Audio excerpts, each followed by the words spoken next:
In this video, we'll explain reference positions in a little more detail, and we'll create some custom reference positions. Reference positions are used to move the turret to a predefined position. They are used in two places in Mastercam. These are not to be confused with reference points, which are still available in the operations in MILLTURN.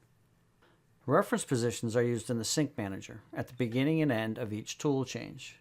If I take a look at what we have here, I'll open up the lathe face op, and we have a reference position that happens before the approach. We don't have a tool change between op 1 and 2, so our next reference position is at the end of op 2. And we have a reference position that happens after the retract here. They're also used in the turret park operation and part handling ops. We'll go to the main part for this, and I'll open the toolpath group for the part handling, and I'll open up the parameters for the turret park here. And we can see we have a list of reference positions available here that we can change if we choose to in our part handling. There are some differences between the two types in how they are created, used, and their availability. In most cases, Mastercam will supply all the reference positions you need. In the event you need a reference position not supplied, we can create a custom reference position. The Machine Reference Position Manager is here. The grayed out reference positions are supplied with the machine and generally speaking are not changeable. We can see their properties by clicking on them. If I click down through the list, you'll notice some changes happening down below. They show their different properties. In the case of the reference return positions, we can change their position using the fields that are active. You can see down below I have two active fields here, the yellow ones. And in the upper reference return I have 3 active fields. Because we are working in the part file, any changes we make in the Machine Reference Position Manager are applied to this part only.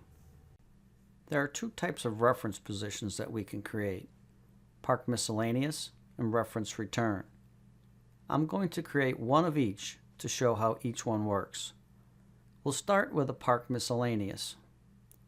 We currently have 2 System Turret Park reference positions in our Machine Reference Position Manager: Park Left and Park Right. We can see that they're both 375 millimeters away from home position.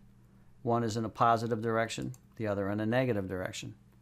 To create a new reference position, we can right-click on an existing position, most like the one we want to create. In this case, I want to create one for Turret Park, so I'll select one of these 2, Park Left or Park Right.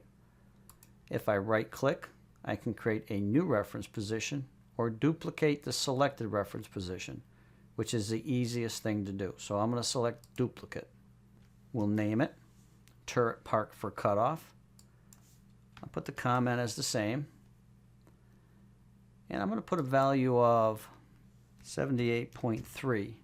And I'm going to offset from the spindle origin. The spindle origin is where the center of the tool lines up with the face of the part. I have calculated that this will park the turret in the position for the cutoff without any extra motion. For type, I want to select Park Miscellaneous. This is what makes it a turret park type. Park Miscellaneous type is used exclusively in the turret park op found in part handling, as I had showed earlier. Next, we'll create a reference type reference position. This type is used exclusively in the Sync Manager, available at the beginning and end of a tool change. We currently have 3 reference types: upper cutoff, upper reference, and upper X only return. I'm going to duplicate upper reference return, and we'll name it.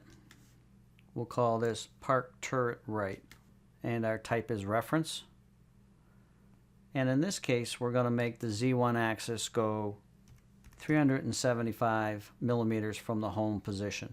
This will be a little different from what we already have, just to demonstrate how this works.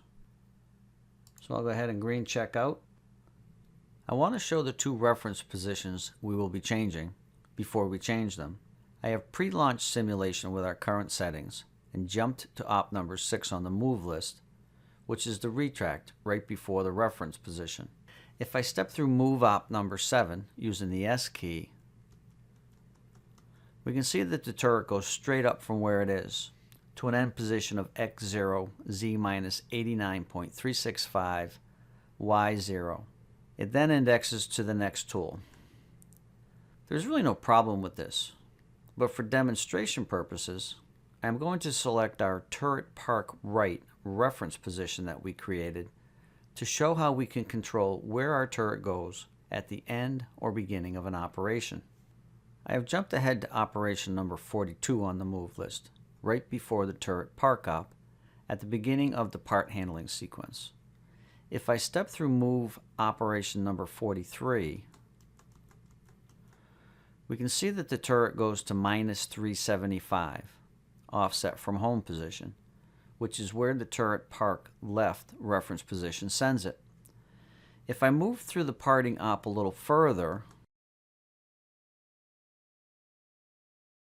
we can see that the turret eventually moves to a Z position of minus 93.7, and that the cutoff is prepped to cut the part off. This is the Z position where the cutoff operation takes place.